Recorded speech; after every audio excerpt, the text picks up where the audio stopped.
As far as these two bookend tackles, I think we've flung out some stats before on Brian O'Neill. Over 1,000 career snaps, just 4 sacks allowed. He is Wow. one of the most underrated right tackles, or offensive tackles for that matter, in the entire league. Back to the list here for a second. Here's what's absolutely wild about this thing. They're almost all first rounders. Even the honorable mention, 8 of the 10 guys on the list are first round picks. We talked about linebackers and wideouts and how many of those guys on the list, in fact, weren't taken in the first round.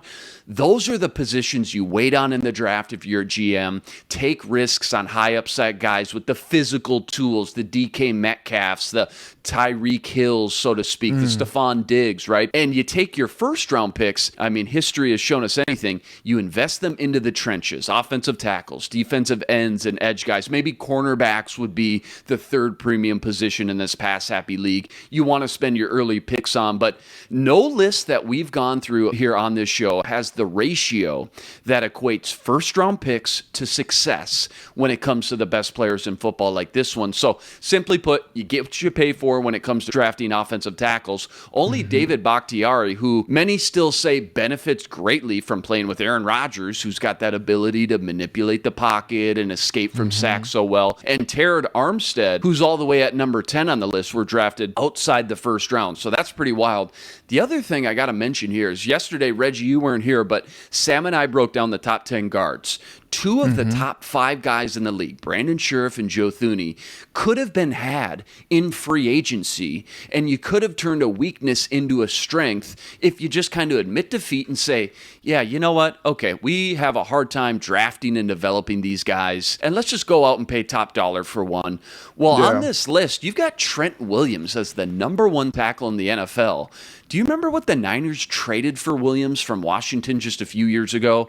It was just a 3rd and a 5th rounder for the best tackle in football, man. That's nuts. So teams and front offices that are willing to trade their day 2 and day 3 draft picks for these kind of disgruntled yet highly talented veterans get a huge payoff. And that was another time I can recall Vikings front office just kind of missed out on a huge opportunity by not being aggressive. And sometimes that's the difference between an 8-8 team and a team that can go deep into the playoffs like the Niners have done for the past few years. Last one as we wrap up. Quick look at the rest of the NFC North. Bakhtiari at number 3, even though he didn't play at all last season. O'Neill and Penei Sewell on the honorable mentions. Just your quick thoughts on the NFC North tackles for both today and kind of the long term. Yeah, I think, I was in Cincinnati, and a lot of fans just thought that Penei Sewell was just like the slam dunk pick. He was going to be the guy, yeah. Yeah, I mean, look at the struggles for that Bengals offensive line. Like, Joe Burrow was just coming off the torn ACL. You're just like, you have to protect that guy. You have to. And here we are a year later, even with the big numbers that the offensive staff put up, I think they'll still take, Jamar Chase over Sewell any given day of the week. But you're still in a situation where you had to sign 2 offensive linemen because that was still a problem for you guys. And so, you take the good with the bad. But I remember when Sewell got drafted, Brad Holmes, their new GM, he was like LeBron out there. He was just, it was just like, he just won the championship or something. I think, for Detroit, Something, yeah. You take that. You take the wins with the losses, because that's pretty much like a championship up there, But anyway, he was so excited about Penei Sewell. So I think he has a ton of upside, and I think they are expecting a big leap, moving forward. I know, he played left tackle in college, right tackle they moved him to in the NFL, so that was an adjustment.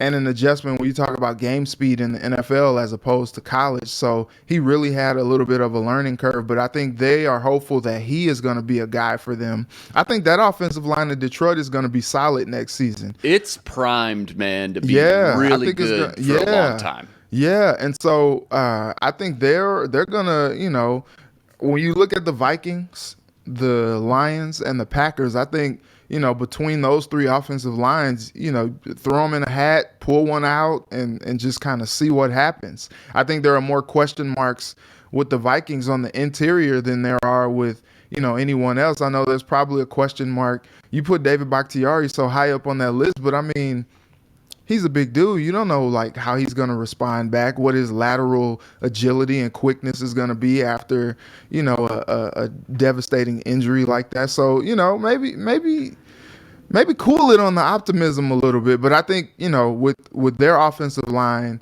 I think you're pretty confident, especially with Rodgers. He's known to kind of manipulate it a little bit as far as like when he can get the ball out. He doesn't take all that many sacks and all that stuff. So I think you can kind of give a hat tip to the offensive line in that regard as well. If your quarterback's getting the ball out quicker, if your quarterback is mobile, sometimes that's a little bit more of a stamp for the offensive line than maybe it should be. But hey, you take it.